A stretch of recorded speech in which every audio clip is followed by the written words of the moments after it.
Hello, our friends, Evolutionary Energy Arts family. Hello there, welcome back. Welcome inside, guys. Hi. Of course, not you, Draco, that are listening in, or those that serve the Draco. No, but this is indoors because it is very hot. It's extremely hot, and we still want to make a video. Yeah, and yet we want to do something a little different, and I was feeling we need to just flow with things a little bit more. You know, there's so much news coming out, it's overwhelming to keep up with. And I thought it'd be good to just go through some key dates and give some timings because, you know, so many people come and go. So many people don't watch every single video. And if it's in my mind that we've talked about something many times, maybe they've missed those videos. And so let us recap to a degree and then give you expectations of what we see on the horizon. Because I do think that there's this tendency in humanity's minds to always think things are either faster and are right upon us when they're not necessarily, and then just the opposite. You know, oh, we got time, don't worry. You know, that's still a long ways away. Yes and no. You know, some things it feels are imminent, some things it feels will probably not happen in our lifetimes. And so I just wanted to kind of do a recap, so to speak, and add in some new realizations that we've had at the same time. Yeah, I mean, as far as things happening in this lifetime, definitely we're going to see a change in structure, the way business is done. That's going to change. Things that we have not seen in this lifetime, things like pole shift, you know, like major catastrophe where the earth is going to tip sideways or something. We have not seen that, but we have seen a mix up in the way things are done and society norms or not norms. We do see drastic changes upon the planet, and the planet will not be the same. It is most definitely going to shift, but it's more of a shifting of consciousness and even in a shifting of the power structure, which is underway already. So when we look to these dates, remember August 21st, 2017, that was the first eclipse. And what we were calling at first is X marks the spot. Maybe we should call it Aleph. Aleph is basically first letter in the Hebrew alphabet, which it does represent an Aleph. It also represents the A for anarchy in so many ways, as there's three eclipses that are of prime importance with the changing of the power structure on the planet. But it's not necessarily truly a changing of the power structure, it's a shifting. And the first one happened August 21st, 2017. And then, you know, literally within 3 weeks, we had three major hurricanes that created major devastation. In the Hawaii volcano. Yeah, and then we had the Hawaii volcano going off. We had all sorts of things just seem to go crazy right after and around that particular date.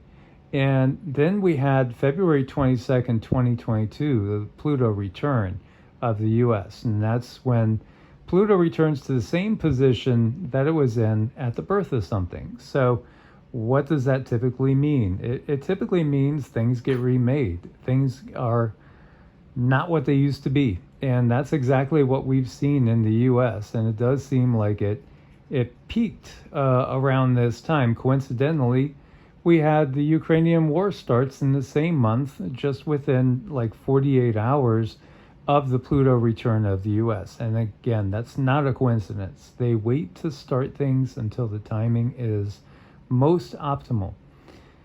So the next key date that's up and coming is October 14th of this year, 2023. That's the second eclipse. Now, both of those we should say that these eclipses, one of them on August 21st, 2017, came in Oregon and went out in Charleston, South Carolina. So, you know, it crosses right across the country. The October 14th is going to be from, again, Oregon down through Texas and out into the Gulf. And then April 8th, 2024, that one is actually running for kind of along the St. Lawrence River waterway there. And then that one crosses down and goes through Texas and into Mexico. And, that one does put an X with the original one right over the New Madrid area, which obviously the New Madrid has given us megaquakes that rang the church bells all the way up in Boston. It was felt in Charleston. It was obviously felt in places in the Midwest, Missouri and Arkansas. I mean, you had the Mississippi River running backwards. We are so close to, yes, we are so close to absolute major, what you would call earth change, maybe augmented earth change is a proper term to use, of epic magnitude. I do think that we will see those things that have been put out there forever, like when's the big one going to hit Cascadia? When's the big one going to hit the San Andreas? Will the New Madrid do what it did so long ago? Yes, and Cindy has seen a vision where they all happened almost simultaneously. Mm-hmm.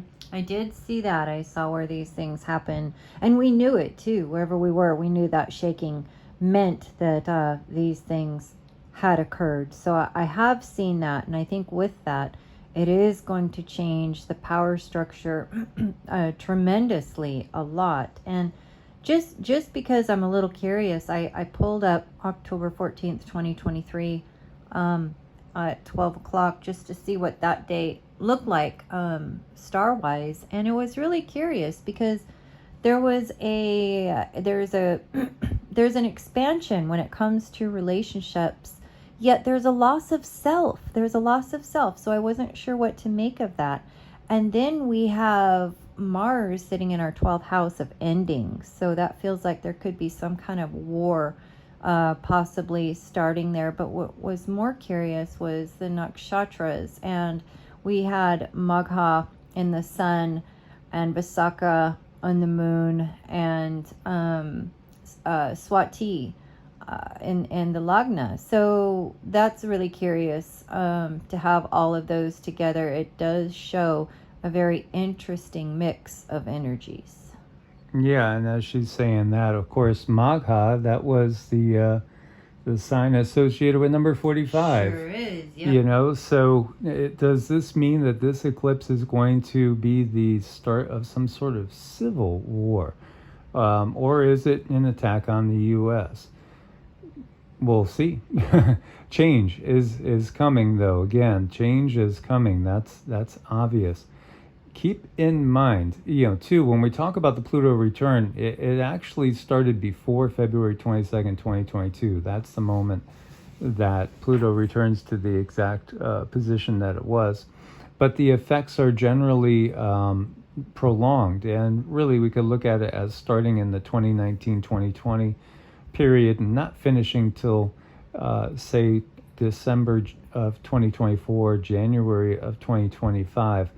When we look also, and we saw those infamous numbers that show the U.S. all of a sudden only having 99 million people when there's 333 million, and the UK, for example, only having 15 million people when there's like 68 million people, and Australia, all of a sudden losing an immense amount of people, Japan, again, Canada, all in fact, all the NATO countries losing vast amounts of people. And I added up the NATO countries just for curiosity, and it was almost 500 million people that inexplicably are not accounted for anymore. Because there are countries that gain a little bit of population, but they certainly don't gain 500 million people. So the Deagle numbers, well, the dates that they gave, the starting dates, were 2017. And when's the second date, the ending date, 2025? So, again, is that a coincidence that we have all these things coinciding? I think not. Again, they plan everything by the stars. And some things that we might take to be natural, like a comet, how about 12P Pons Brooks, right? It's interesting to say the least, because this comet, there was a headline out from a few days ago, Star Wars comet, they're calling it Star Wars comet, because it had an outburst and it sprouted horns. So, yeah, horns. Like Baphomet's horns? Yeah, interesting, is it not? Well, they say it could outburst during the eclipse, and it peaks at June 2nd, 2024. So it peaks brightness about 3 weeks, almost a month, after the third eclipse, and the X marks the spot, or the Aleph marks the spot. So again, coincidence? No. And then there's so many Nostradamus quatrains and prophecies from other people, as we've talked about Peter Dinnev, and we've talked about Eloise Ermeiler, but then there's so many other. There's dozens and dozens and dozens that we could pull from that have given us really a lot of details. I mean, such details. And it seems like this time period fits like no other time period. There is one that strikes mind, where it talks about during an eclipse a beast being revealed. You know, again, this is that time. This is that time. What does all this mean? Well, it means we're in for probably the bumpiest, maybe 16-month period you can imagine. I would say so. I would say it's definitely a time to get to know your neighbors and get as self-sufficient as possible. Take care of your health. Take care of you. Take steps to detox yourself. All of these things are going to serve you very well if we run into a dry spot where we're not able to just run out and get groceries, or, you know, just whatever you can do to get yourself a little bit more self-sufficient. That's what we should probably do, because I don't think it's going to be the end all of all end alls, but I do think it's going to be uncomfortable.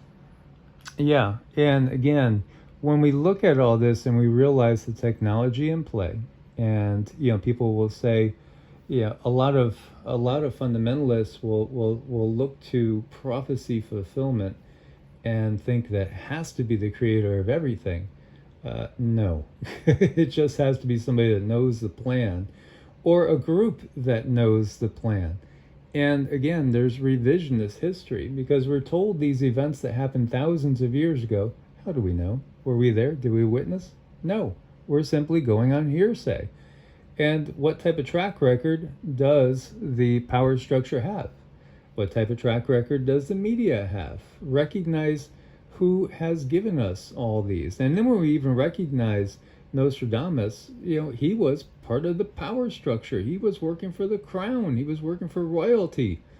Yes, absolutely. So were his prophecies legitimate visions, or were they also planting seeds? Well, perhaps they were both. Perhaps they were knowing the plan. Perhaps they were planting seeds at the same time.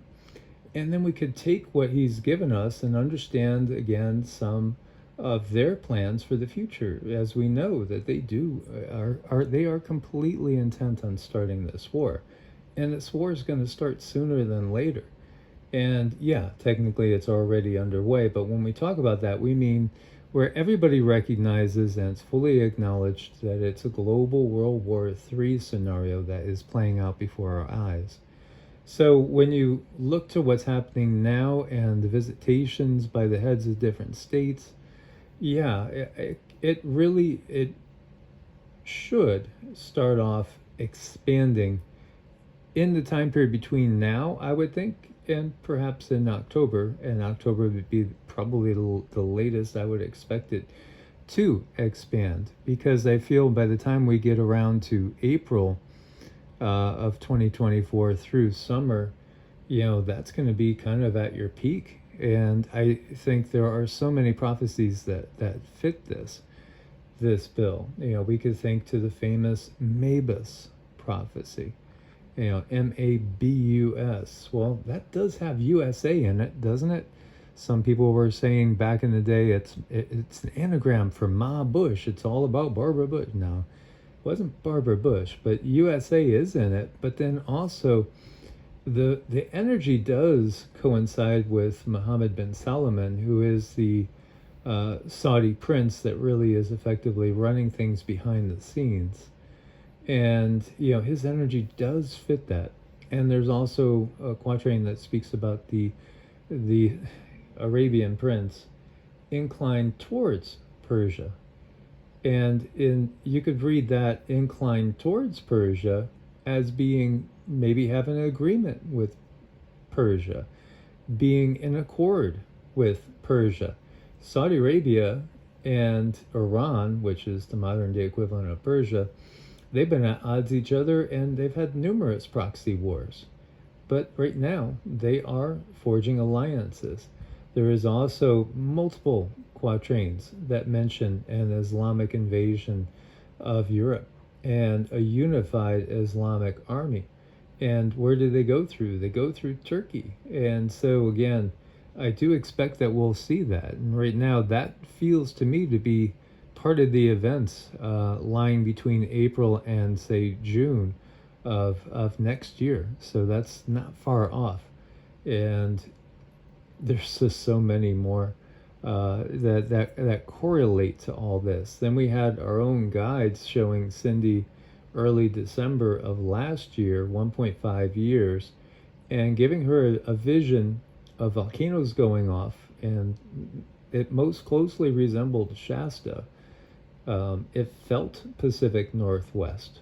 Could it be Alaska? It could be, but she felt most likely it was Shasta when we were looking at different photos of Shasta, Rainier, Hood, St. Helens, and the like.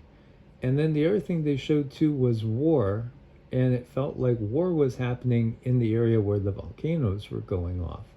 So that would mean that you would actually literally have Chinese, perhaps with Russian, maybe North Korean and other troops up in the Pacific Northwest going down into California around June of 2024. That, again, is our interpretation, which may or may not be correct. Time will tell. Right, and timelines do change, so nothing is ever set in stone. But it was curious that they gave that to me. Normally I don't see visions like that, and that's the only reason I mentioned anything, because I usually don't get visions exactly like that, especially with dates and stuff. I see things, they give me a lot of pictures, movies, stuff like that, but not with numbers, so that was really curious. A lot of change coming up, and what I have noticed is a lot of these changes, they have been working in the background, so people's daily lives are not disrupted. I think the controllers are very selfish in the sense that they don't want their day-to-day lives interrupted either, and for that to happen would mean our lives would have to make a sudden switch. So I don't think they're really keen on just pulling the rug out from underneath us really, really fast. But it does seem like they're getting a lot of stuff lined up in the background so that when they do make the changes, it's not really going to affect them so much, but it will us. And so, there's references again to a global World War III, along with many, many revolutions in many different countries. And, from the epistle to his son Caesar, that's one of the things that Nostradamus recaps. And, World War III, I don't think is going to last long at all. Not long at all. I mean, it may start in earnest with NATO and BRICS full exchanging anytime between, again, it feels most likely that it will start between this time period and perhaps October. Certainly by April of next year, I would expect it to have started and expanded. But it may very well be over come January 2025 or early 2025, mid 2025. It could be just a done deal. And again, as we've said, this is all premeditated, and it is a fighter taking a dive. It's intended to have a certain outcome, and that outcome is the end of quote unquote democracy. on the globe in all entirety. And the imposition of that totalitarian state where the leadership never changes and there's no dissension globally. They need to do this in order to restructure the entirety of the world system. And so that complete transition to the economic side of things will not happen entirely until we're on the other side of the war. But it's a perfect excuse to bring it in afterwards and to bring in all the think about the rebuilding end of it. So, what areas are going to get hit the hardest? Again, the guides have said stay away from the coastlines. And numerous people, Henry Groover is another one that's had these visions. It goes on with people that have had visions. And when we talk about the U.S., and also the UK and others, of course, this is again a NATO versus BRICS thing, but submarines surfacing after a barrage of missiles, projectiles, and they've already seriously telegraphed the hypersonic end of things that is unstoppable. The hypersonic, you can't stop them. They're going to impact so quick. There's no way you could stop them. And so while they will not be allowed to do a full-scale nuclear conflagration, think of that Beirut blast times thousands all along the coastlines in the major city targets. Then they have the perfect excuse to go ahead and to rebuild the 15-minute cities out of the rubble. And again, this is all about herding humanity into a particular zone where they could control them. So, all these things happen very quickly. The fall of NATO will, in my mind, it'll be a done deal within 2 years, if not within 18 months. The power structure will be totally changed within that time frame. I don't think it's a long ways out, although I would not expect to see the end of these situations like in Maui. I think that will continue after this timeline, as again there's other areas that they will be moving forward and herding people into different zones, and then again building up these 15-minute cities in these different areas. And while the global WW3 may end relatively quick, the global revolution will not, and that's a different story, because again Nostradamus and others have seen that humanity will rise up and understand everything. And our hope also is that the energy coming in will illuminate the minds of the masses to the part where they just make the system insignificant by stepping out of the system, ignoring the system, setting up new alternatives. And again, if all the soldiers around the world could come to that understanding, you're always going to have people that are just going to do anything for money and power. So we won't get all of them, but if we could awaken enough, it could most definitely hinder their plans. And nature and source and the creator of this universe are doing their best to bring about the consciousness change. So then again, the sands of time would be running against them, and they would not be able to manifest their goals. Right. It was kind of curious. I did get that tidbit of information in last night where there could very well be a sun sneeze with the ability to really, really open people's minds and hearts to the understanding of what we are facing, and everyone then able to work together because they can see. They would be able to see all around them. They'd be able to see, through the veil. They could basically just see right through the BS. And once everybody sees that all at the same time, then at that point we have something to work with. Yeah, absolutely. So when we've remote viewed at what does it look like around the globe, on the current timeline that we're on, there's still remnants of coastal cities. There's still buildings that are standing. It looks like there has been some cataclysms and all, but it certainly doesn't look like what you see in the movie 2012 with, huge tsunamis washing everything away, or in the movie Knowing, where the sun has absolutely blasted into dust everything on one half of the planet. No, it doesn't look even remotely like that. In fact, it looks like the planet truly is greener. It looks like it's more lush than ever. It feels like it's cleaned up. Feels like the environment is much healthier. There are people living in a much simpler way, and a way that really only the more isolated and indigenous tribes are currently living, but more people will be living that way in the future. That's what I feel, yeah.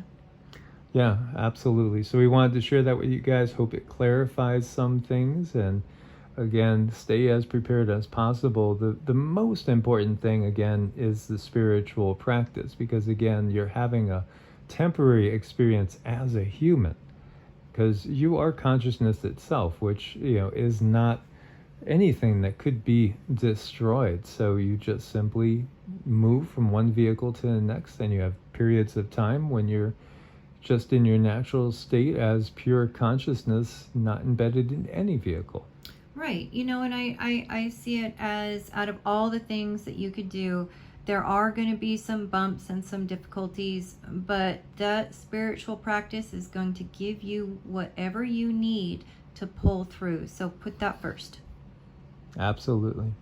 And thank you again for your support on Ko-Fi and Patreon. God bless and namaste. Namaste.